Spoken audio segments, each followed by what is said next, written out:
Hey guys, Taylor here. Today's video is going to be about all three water signs, Cancer, Scorpio, and Pisces.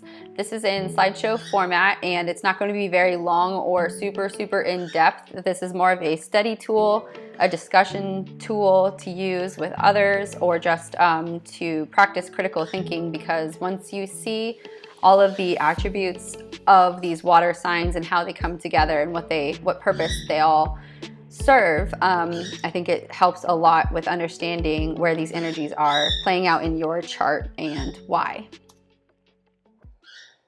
So I highly recommend having a printout of your birth chart next to you when reviewing videos like these, so you can pause, see where these energies are in your chart, and make notes as needed. I have a video called How to Find Your Birth Chart that walks you through finding your birth chart for free using astro.com.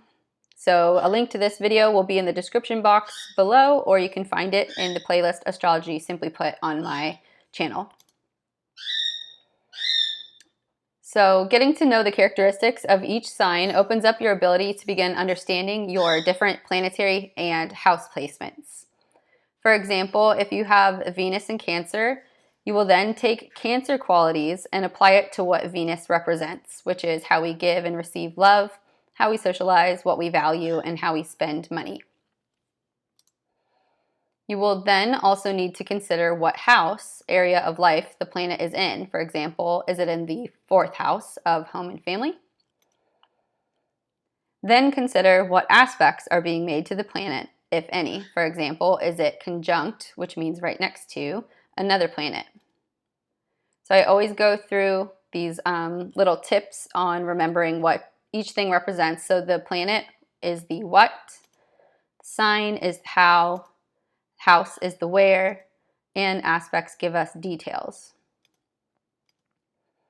So to further simplify what I just said, if you have a planet in one of these signs, you will apply its characteristics of that sign to that planet and the house it's in.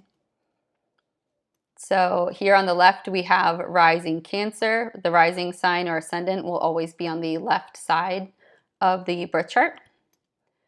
Then we have Sun Cancer, and you can see that it's in the 6th house, and Venus Cancer in the 3rd house. So this is just to give you a visual on how to locate Cancer energy or any of these in your chart. So keywords for water signs would be emotional, empathetic, nurturing, healing, intuitive, psychic, impressionable, sensitive, nostalgic, dreamy, imaginative, artistic, and deep. So water is obviously one of the 4 elements, and it's also referred to as a triplicity because there are 3 signs per element. So each belongs to its own season and mode within that season. So Cancer is at the beginning of summer, and its mode is cardinal, which means to initiate, to begin. Scorpio is in the middle of fall. Scorpio is a fixed sign, and being a fixed sign represents sustainment. Pisces is at the end of winter, and the mode is mutable, which is change. I have a video called The 3 Modalities of the Zodiac, and we'll link it in the description box and comments section. You can also find it in the playlist Astrology Simply Put on my channel. So here we have a astrology wheel, and it's just showing you where each water sign resides. So these are their houses. Cancer rules the 4th house, Scorpio rules the 8th, and Pisces rules the 12th. And you can see in the middle, the aspect here would be a trine.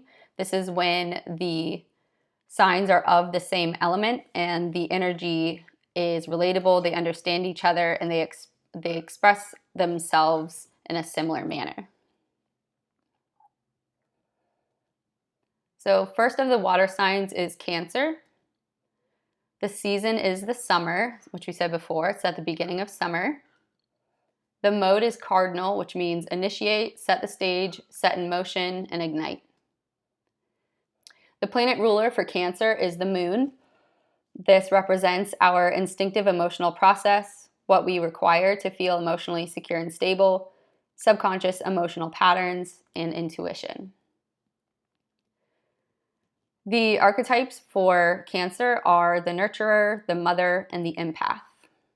The symbol is the crab, representing emotional protection and sensitivity, carrying its home on its back and retreating into its shell when feeling vulnerable, just like Cancer's instinct to guard its tender inner world.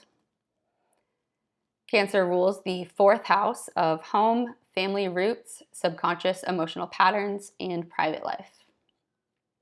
So Cancer season is June 21st to July 22nd. That is when the sun is in the sign of Cancer.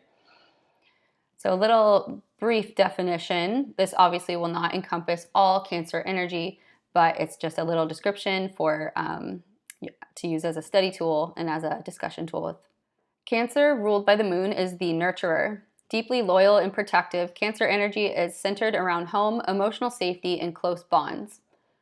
Those with strong Cancerian energy in their birth charts are intuitive and caring, often creating safe, cozy spaces for the people they love.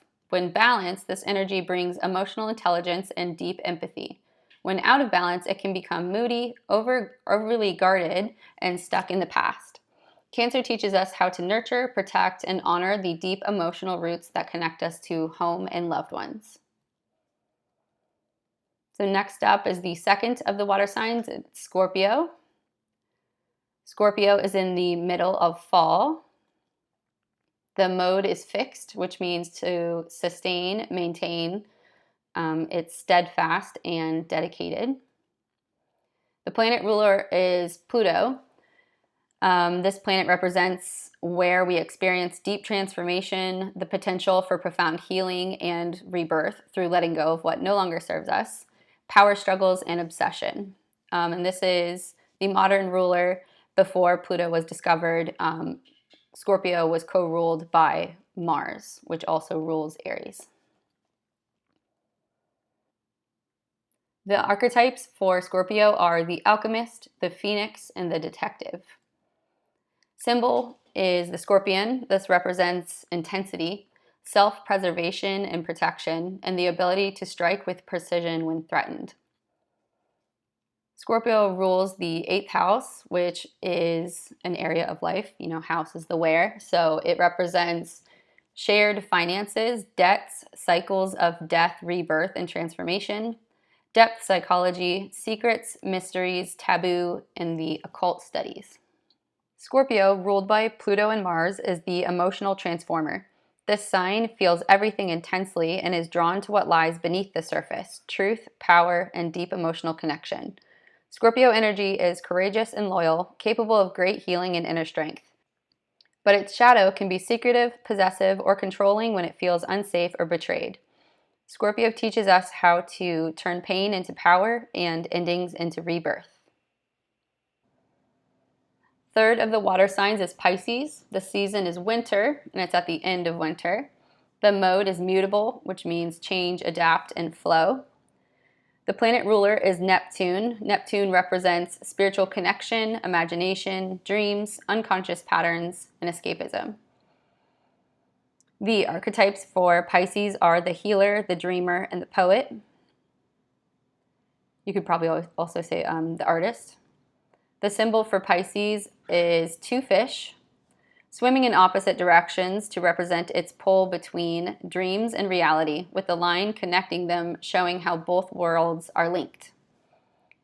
So Pisces rules the 12th house, which is the area of life that represents unconscious patterns, spiritual connection, dreams, artistry, mental and emotional health, institutions such as hospitals, while also representing escapism, disillusion, and endings. The sun is in Pisces from February 19th to March 20th. Pisces, ruled by Neptune, is the dreamer and spiritual visionary of the zodiac. Pisces energy is imaginative, artistic, and deeply compassionate. It has a natural connection to the mystical and unseen, often expressing itself through creativity, healing, or spiritual devotion. At its best, Pisces energy radiates unconditional love and oneness, but it can also struggle with escapism, blurred boundaries, and emotional overwhelm. Pisces teaches us how to surrender, feel compassion beyond boundaries, and trust the unseen currents in life. Okay, so all together, water energy teaches us how to feel deeply, connect soulfully, and trust our inner world while learning to protect our own emotional landscape in the process. I hope you found this video helpful today. If you did, please give it a thumbs up and consider subscribing, share with friends, family, other astrology enthusiasts. And if you have any questions, please leave them below. I'd be happy to answer them. Stick around for more in this Astrology Simply Put series.